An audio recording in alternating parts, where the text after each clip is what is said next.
నమస్తే. వీతిని స్వాగతం. లక్ష్యం సమాజహితం. దేహం బలంగా ఉంటేనే యుద్ధానికైనా దేనికైనా మరి సిద్ధంగా ఉండొచ్చు. మరి ఇలాంటి దేహ కార్యక్రమాలు కరాటే అండ్ త్వకాడో మరి ఈరోజు సరూనగర్ ఇండోర్ స్టేడియంలో ఈరోజు సెలక్షన్ నిర్వహిస్తున్నారు. మరి ఇక్కడ I Bhikya Naik physical director government junior college Hyderabad and 65 SGF school game federation under nineteen organisation secretary Rangareddy డిస్టిక్లో. మరి తన మాటలోనే తెలుసుకుందాం. సార్ చెప్పండి. సార్, నేను under nineteen organisation secretary Rangareddy district. అయితే under nineteen organisation inter first year second year చదువుతున్న వాళ్ళకు మేము సెలక్షన్ నిర్వహించి స్టేట్ పంపడం జరుగుతుంది. ఇక్కడ రూల్స్ అండ్ రెగ్యులేషన్ ప్రకారం దానికి సంబంధించిన కోచెస్ ఉంటారు. దానిపై వెయిట్ కేటగిరీ ప్రకారం సెలెక్ట్ చేయడం జరుగుతుంది. ఇక్కడ మంచి నైపుణ్యత ప్రదర్శించిన వాళ్ళకే సెలెక్ట్ చేయడం జరుగుతుంది. ఇక్కడ సెలెక్ట్ అయిన వాళ్ళు స్టేట్ టీంలో ఆడతారు.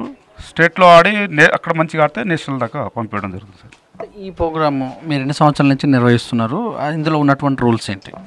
ఈ ప్రోగ్రామ్ నేను ఇంతకుముందు 2 years బ్యాక్ నేను నల్గొండ ఆర్గనైజ్ సెక్రటరీగా చేసినాను. ప్రజెంట్ నేను ఇక్కడ వచ్చి 1 year అవుతుంది. ట్రాన్స్ఫర్ మీద వచ్చినాను. అయితే లాస్ట్ ఇయర్ మా సీనియర్ లాల్ ఆర్గనైజ్ సెక్రటరీ చేశాడు. ఈ సంవత్సరం నేను తీసుకోవడం జరిగింది.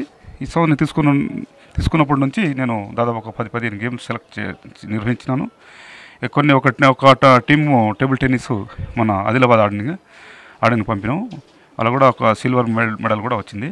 ఇక నెక్స్ట్ డేట్ వైజ్గా ప్రోగ్రామ్ అయితే దాని ప్రకారం మేము పంపించడం జరుగుతుంది. ఈ సెలక్షన్లో ఎన్ని జిల్లాలుగా డివైడ్ చేశారు? జిల్లాల నుంచి ఎంతమంది తీసుకునే అవకాశం ఉంది? జిల్లా నుంచి అంటే 3 జిల్లాలు కలిపి ఉమ్మడి రంగారెడ్డి డిస్టిక్. ఆ జిల్లా నుంచి ఏ జిల్లా నుంచి ఎక్కడ వచ్చినా మేము అందరినీ తీసుకొని సెలెక్ట్ చేయడం జరుగుతుంది. మొత్తం అండర్-19 అంటారు కదా, సెలక్షన్లో మరి ఎంతమందిని తీసుకునే అవకాశం ఉంది? ఎలాంటి రూల్స్? మీరు టీంకు సంబంధించిన ఎంతమంది అంటే టీం ప్రకారం తీసుకుంటాం. రూల్ ప్రకారం వెయిట్ వైజ్ ఉంటుంది. దీనికి తైక్వాండో, కరాటేకి. ఈ కన్వే ఏరియా గేమ్స్ అంటే దానికి ఇంతమంది ఉంటారు. దానికి క్రికెట్ అయితే 11 మెంబర్ ఆడతారు. ఎక్స్ట్రా ప్లేయర్ 16 మెంబర్ ఉంటారు. కబడ్డీకి అయితే 7 మెంబర్ ఉంటారు. ఇంకో 5 అట్లా దాని గేమ్స్ బట్టి దాని ఏ విధంగా ఉంటే దాని రూల్ ప్రకారం మేము ఫాలో అవ్వడం జరుగుతుంది. మరి ఇప్పుడు గెలిచేటటువంటి వాళ్ళకు మీరు తీసుకున్నట్టు ప్రామాణికం అంటే ఈ సిద్ధాంతాలను బట్టి మీరు తీసుకుంటాం అని అంటారు కదా, ఎలాంటి వాడే అవకాశం? ఎక్కువ మంది వచ్చిన ఎడల ఎక్కువ మంది వచ్చిన కాలేజీకి 2 or 3, ఎందుకంటే క్రౌడింగ్ ఎక్కువ కాకుండా వాళ్ళ అంటే best 2 members each college 3 members అక్కడనే వాళ్ళు డిసైడ్ చేసుకొని ఇక్కడ వస్తేనే వాళ్ళకు ఉన్న దాంట్లోనే సెలెక్ట్ చేయడం జరుగుతుంది. బెస్ట్ సెంటర్లో నేర్చుకున్న వాళ్ళకి అవకాశాలు ఏమైనా ఉంటాయా? లేకపోతే బెస్ట్ సెంటర్ అంటే వాళ్ళు మంచిగా క్రీడా నైపుణ్యం ప్రదర్శిస్తే దాంట్లో వాళ్ళ ప్రతిభను బట్టి మా కోచెస్ వాళ్ళు సెలెక్ట్ చేయడం జరుగుతుంది. అంటే ఎలాగ మీరు ఇప్పుడు గ్రామాల్లో కూడా ఇలాంటి కార్యక్రమాలు నడుస్తున్నాయి. అలాంటి వారి దృష్టికి ఎలా తీసుకెళ్లారు? పేపర్ ప్రకటన లేకపోతే ఎలాగ ఈ అడ్వర్టైజ్మెంట్? ఇది మెసేజ్ ద్వారా, అందరి వాట్సాప్ మెసేజ్ ద్వారా ఆల్ కోచెస్ సంబంధించిన వాళ్ళకందరూ మెసేజ్ పంపించడం జరిగింది. నేషనల్ వరకు వెళ్ళే అవకాశం ఉందా? ఇక్కడ సెలెక్ట్ అయిన వాళ్ళకు స్టేట్ టోర్నమెంట్ జరుగుతుంది. ఆ టోర్నమెంట్లో సెలెక్ట్ అయిన వాళ్ళకు నేషనల్ పంపించడం జరుగుతుంది. నెక్స్ట్ అండర్-19 తర్వాత ఇంకేమేమి ఉండే అవకాశం ఉంది? అండర్-19 తర్వాత అంటే ఈ అండర్-19 వరకే మా బాధ్యత, ఏది మాకు సంబంధం లేదు. చెప్పండి. కోచెస్ సార్, నా పేరు సంతోష్ కుమార్. ఇక్కడ సరూనగర్ డిస్ట్రిక్ట్ సెలక్షన్లో గత 3 సంవత్సరాల నుండి సెలక్షన్ చేస్తున్నాం. ఇక్కడ ఆర్గనైజ్ సెక్రటరీ గారు మనకు ఒక అవకాశం ఇచ్చారు అక్కడ సెలెక్ట్ చేయమని. కరాటే అండర్-19 అని గత 3 సంవత్సరాలు ఇక్కడికి వెళ్ళి సెలెక్ట్ చేసిన టీంని డిస్టిక్ పరంగా సెలెక్ట్ చేసుకొని 3 డిస్టిక్లో వికారాబాద్, మేడ్చల్, రంగారెడ్డి 3 సెలెక్షన్ చేసుకుంటున్నాము. వీడికి వెళ్ళి సెలెక్ట్ అయిన వాళ్ళు స్టేట్ మీట్ ఆడతారు. స్టేట్లో ఆడిన వాళ్ళు నేషనల్ ఆడతారు. సార్, ఇక్కడ కోఆర్డినేట్ చేసినందుకు మాకు జనరల్ సెక్రటరీ గారు, హెచ్జిఎఫ్ జనరల్ సెక్రటరీ గారు, ఆఫీసర్ మా కోఆర్డినేట్ చేసినందుకు చాలా థ్యాంక్స్ సార్ వాళ్ళకి పరంగా. ఇక నెక్స్ట్ ఫర్దర్ ఫ్యూచర్గా అందరు కోఆర్డినేట్ చేస్తే ఇక్కడ మంచి ప్లేయర్స్ ఉన్నారు. కాకపోతే కొందరు వాళ్ళు ఇన్ఫర్మేషన్ రాదంటారు. ఇన్ఫర్మేషన్ వచ్చినా కూడా కొందరు పట్టించుకుంటారు. గేమ్ అంటే ఈ కరాటే అన్నట్టు కొంచెం ఫీల్ అవుతారు. ఆ ఫీల్ కాకుండా ఒక స్పోర్ట్స్ పరంగా చూసుకోవాలని మేము అందరికీ స్కూల్ వాళ్ళకి, కాలేజ్ వాళ్ళకి ఒక చిన్న మెసేజ్ పరంగా తెలియజేస్తున్నాం సార్. థ్యాంక్ యూ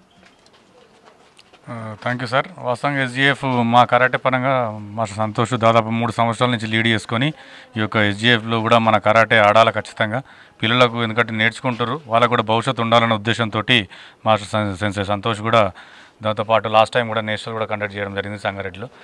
అదేవిధంగా ఏంటంటే వాస్తవంగా ఎస్జిఎఫ్ చాలామందికి తెలియదు. ఇప్పుడు ఈరోజు ఇంత తక్కువ మంది ఉన్నారంటే కొంచెం అడ్వర్టైజ్మెంట్ కొంచెం ఎక్కువైతే ఇంకా పబ్లిసిటీ ఎక్కువైతుందన్న ఆలోచనతో మాకు కూడా తెలియజేస్తున్నాం. సంతోష్ ద్వారా మాకు ఈ విషయం తెలిసింది. మా cat karate association of Telangana తరఫున మా వంతు పాత్ర కూడా ఇందులో పోషించి ఇందులో నైపుణ్యం ఉన్న విద్యార్థులను బయటికి తీసుకొచ్చి స్టేట్కి ఆడిపించి స్టేట్ ద్వారా నేషనల్కి వెళ్ళాలని మా ఆలోచనలో ఉన్నాం. ముఖ్య గారు మరి చూసినట్టయితే ఏజ్ లిమిట్ ఏమైనా ఉందా, లేకపోతే మహిళలు పాల్గొనే అవకాశం ఉందా? మహిళల సంఖ్య కూడా పాల్గొనవచ్చు అండి, మహిళలు కూడా పాల్గొచ్చు. అండర్ 19 మహిళలు వస్తే వాళ్ళు కూడా పాల్గొనవచ్చు. ఏజ్ లిమిట్ 1/1/2001 ఆఫ్టర్ బర్త్ అయిన వాళ్ళకు మేము సెలెక్ట్ చేయడం జరుగుతుంది. ఈ కరాటే తైకోవడం అంటే కొంచెం ఎట్లా స్టఫ్ బాగా కావాలి. మరి ఫుడ్ నియమాలు ఏమైనా మీరు ముందు చెప్తారా, లేకపోతే మొత్తం వాళ్ళే? ఫుడ్ ఏం లేదండి, అలాంటిది ఏం లేదు. వాళ్ళే కోచెస్ చూసుకుంటారు, వాళ్ళ పేరెంట్స్ వాళ్ళే వాళ్ళు చేసుకొని వాళ్ళే తయారు చేసి పంపిస్తారు. ఇక్కడ మీరు నియమాల ప్రకారం మరి ఫిజియోథెరపీ వాళ్ళైతేనేమి వాళ్ళందరూ వచ్చే అవకాశం ఉందా? ఈ అవకాశం ఉంటే మామూలుగా సెలక్షనే కదా, కాబట్టి వాళ్ళని కూడా ఏం తీసుకోలేదు. కోచెసే ఉంటారు, వాళ్ళు చూసుకుంటారు అంతా. ఏమైనా ఇదైతే వాళ్ళే మ్యాచ్ని ఎట్లా చేయాలి ఏంటిది అది వాళ్ళ అండర్స్టాండ్లోనే జరుగుతుంది. Coaches understand. మా వ్యూయర్స్కు మీటింగ్ తప్పని ఏం చెప్తారు? ఇప్పుడు ఇట్లాంటి గేమ్కు ఎక్కువ మంది పాల్గొంటే ఈ సమాజంలో మంచి ఆరోగ్యాలతోటి స్టూడెంట్ అంటే స్టార్టింగ్ బేసిక్ స్టూడెంట్ తోటి కాబట్టి ఇట్లాంటి గేమ్స్ పాల్గొనడం ద్వారా వాళ్ళు ఆరోగ్యంగా ఉంటేనే రేపు చదవడానికి అవకాశాలు ఎక్కువ ఉంటుంది. అయితే ఇట్లా గేమ్స్ పాల్గొనాలంటే పేరెంట్స్ వాళ్ళు చిన్నప్పటి నుంచే పిల్లలను ఎంకరేజ్మెంట్ చేయాలి. ఇవాళ రేపు ఏంటంటే చదువు అంటే చదువు వెంబడబడుతుర్రు. కాబట్టి దేశానికి కావాల్సింది కండ కలవాడే మనిషి కలదు అనే సామెత ఒకటి ఉంది.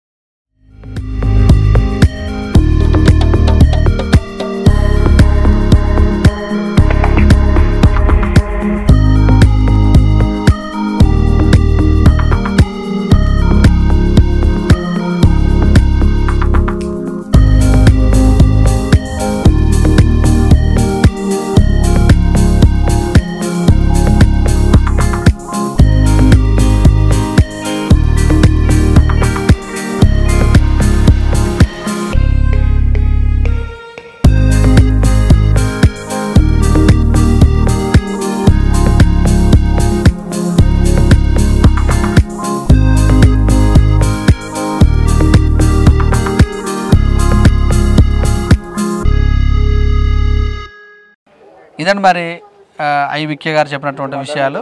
రాబోయే రోజుల్లో కూడా మరి ఎక్కువ మంది పాలు పంచుకునే విధంగా అందరూ ఉండాలని, ఎక్కువ మందిలో పాల్గొన్నట్టయితే కాంపిటీషన్ ఎక్కువ వస్తుంది, పథకాల విషయంలో కూడా ముందుకెళ్ళొచ్చని తెలియజేశారు. చూస్తుండే విత్ న్యూస్ కెమెరామెన్ రాజుతో మీ సురేష్ దండు.